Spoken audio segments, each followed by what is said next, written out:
Hi friends, നമ്മുടെ ഇന്നത്തെ വീഡിയോയിലേക്ക് എല്ലാ കൂട്ടുകാർക്കും സ്വാഗതം. ഇന്ന് നമുക്ക് ഫുള്ളി സ്റ്റിച്ചഡ് ആയിട്ടുള്ള ഡ്രസ്സിൽ എങ്ങനെയാണ് വർക്ക് ചെയ്യുന്നത് നോക്കിയാലോ. അപ്പോൾ ഇത് ഫുള്ളി സ്റ്റിച്ചഡ് ആയിട്ടുള്ള ഒരു സ്ലിറ്റഡ് ടോപ്പാണ് കേട്ടോ. അപ്പോൾ ഇതിലാണ് കേട്ടോ ഇന്ന് വർക്ക് കൊടുക്കുന്നത്. നമ്മൾ 4-5 വീഡിയോയിൽ ഫുള്ളി സ്റ്റിച്ചഡ് ആയിട്ടുള്ള ഡ്രസ്സിൽ എങ്ങനെയാണ് വർക്ക് ചെയ്യുന്നതെന്ന് കാണിച്ചിട്ടുണ്ട് കേട്ടോ. അപ്പോൾ ഫ്രെയിം നമ്പർ 12 വെച്ചിട്ടാണ് കേട്ടോ നമ്മൾ ഈ വർക്ക് ചെയ്യുന്നത്. അപ്പോൾ ഫ്രെയിം നമ്പർ 12 വെച്ച് ചെയ്യുമ്പോൾ ഓൾമോസ്റ്റ് നമ്മുടെ നെക്ക് ഫുള്ളും കവറായിട്ട് കിട്ടും കേട്ടോ. അപ്പോൾ നല്ലൊരു ഗ്രീൻ ഷെയ്ഡാണ്, ഒരു പേസ്റ്റൽ ഗ്രീനാണ് കേട്ടോ ഇവിടെ എടുത്തേക്കുന്നത്.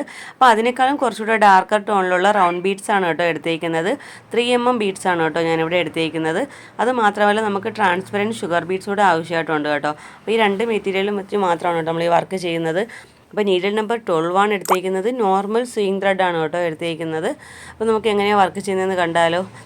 ഇതുപോലെ നെക്കിൽ തന്നെ ഫുള്ളും ഇതുപോലെ മാർക്ക് ചെയ്ത് കൊടുത്തിട്ടുണ്ട്. കുറച്ച് റൗണ്ടഡ് പൊസിഷനിലും കുറച്ച് ലീഫുമാണ് കേട്ടോ മാർക്ക് ചെയ്ത് കൊടുത്തിരിക്കുന്നത്. ഈ റൗണ്ടഡ് പൊസിഷനിൽ നമുക്കിതുപോലെ ഗ്രീൻ കളർ ബീഡ്സ് ഒരു ഫ്ലവർ പോലെ ചെയ്തെടുക്കുകയാണ് കേട്ടോ വേണ്ടത്. പിന്നെ നമുക്ക് ഷുഗർ ബീഡ്സ് വെച്ച് 3 ഷുഗർ ബീഡ് ഇതുപോലെ ചരിച്ച് വെച്ച് ലീഫായിട്ടും ചെയ്ത് കൊടുക്കുന്നുണ്ട്. വെറും 2 മണിക്കൂർ കൊണ്ട് നമുക്ക് ചെയ്തെടുക്കാൻ പറ്റുന്ന സിമ്പിൾ ഡിസൈനാണ്. നീഡിൽ നമ്പർ 12 ആണ്. ഇതുപോലുള്ള നോർമൽ സ്വിങ് ത്രെഡാണ് കേട്ടോ യൂസ് ചെയ്യുന്നത്. അപ്പോൾ ഫുള്ളി സ്റ്റിച്ച് ചെയ്ത ഡ്രസ്സിലാണ് കേട്ടോ നമ്മളിപ്പോൾ വർക്ക് ചെയ്യാൻ പോകുന്നത്. അപ്പോൾ എങ്ങനെയാണ് വർക്ക് ചെയ്യുന്നത് നോക്കിയാലോ. അതിന് മുമ്പായിട്ട് നിങ്ങൾ ആദ്യമായിട്ടാണ് എൻ്റെ ചാനൽ കാണുന്നതെങ്കിൽ നമ്മുടെ ചാനലൊന്ന് മറക്കാതെ സബ്സ്ക്രൈബ് ചെയ്യാനും തൊട്ടടുത്തുള്ള ബെല്ലൈക്കൺ ഓൾ എന്ന ഓപ്ഷൻ എനേബിൾ ചെയ്യാനും മറക്കരുത് കേട്ടോ. വീഡിയോ ഇഷ്ടപ്പെട്ടാൽ ലൈക്ക് ചെയ്തേക്കണേ. അപ്പോൾ നമുക്ക് എങ്ങനെ വർക്ക് ചെയ്ത് നോക്കാം. അപ്പോൾ ഞാൻ സെൻറ്ററിലായിട്ട് ഒരു ഗ്രീൻ കളർ ബീഡ് കൊടുക്കുന്നുണ്ട്. അതിന് കവർ ചെയ്യുന്ന രീതിയിൽ ഒരു 6 ബീഡ് എടുത്തിട്ട് ഇടയ്ക്ക് 2-3 ബീഡ് ഇടവിട്ടൊന്ന് ലോക്ക് കൂടെ ചെയ്ത് കൊടുക്കുന്നുണ്ട്. ലോക്ക് കൊടുത്താൽ മാത്രമേ നമ്മൾ ഏതൊരു വർക്ക് ചെയ്താലും കറക്റ്റ് ഫിക്സ് ആയിട്ടിരിക്കുകയുള്ളൂ. അതുകൊണ്ട് ലോക്ക് കൊടുക്കാൻ വിട്ടുപോകരുത് കേട്ടോ.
ഓക്കെ, അപ്പോൾ നമ്മുടെ വർക്കിൻ്റെ ഫൈനൽ ലുക്ക് ഇതുപോലെയാണ് കേട്ടോ വരുന്നത്. വളരെ ഈസി ആയിട്ട് വെറും 2 മണിക്കൂർ കൊണ്ട് നമുക്ക് ചെയ്യാൻ പറ്റുന്നൊരു വർക്കാണ് കേട്ടോ.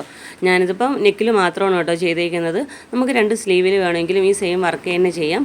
നമ്മുടെ മെറ്റീരിയലിനേക്കാളും കുറച്ചുകൂടെ ഡാർക്കർ ടോൺ ബീഡ്സാണ് ഞാൻ എടുത്തേക്കുന്നത്. നമുക്ക് നല്ല ഭംഗിയായിട്ട് ചെയ്യാൻ പറ്റുന്ന ഡിസൈനാണ് കേട്ടോ. ബിഗിനേഴ്സിനാണെങ്കിൽ പോലും അത്യാവശ്യം ഈസി ആയിട്ട് ചെയ്യാൻ പറ്റുന്നൊരു വർക്കാണ് കേട്ടോ. അപ്പോൾ ഇന്നത്തെ ഈ വർക്ക് ഇഷ്ടപ്പെട്ടെങ്കിൽ നമ്മുടെ വീഡിയോ ഒന്ന് ലൈക്ക് ചെയ്യാനും ഷെയർ ചെയ്യാനും സബ്സ്ക്രൈബ് ചെയ്യാനും മറക്കരുതേ. അപ്പോൾ ഇതുപോലെ നല്ലൊരു വീഡിയോയുമായി വീണ്ടും വരും വരെ ബൈ. Thanks for watching.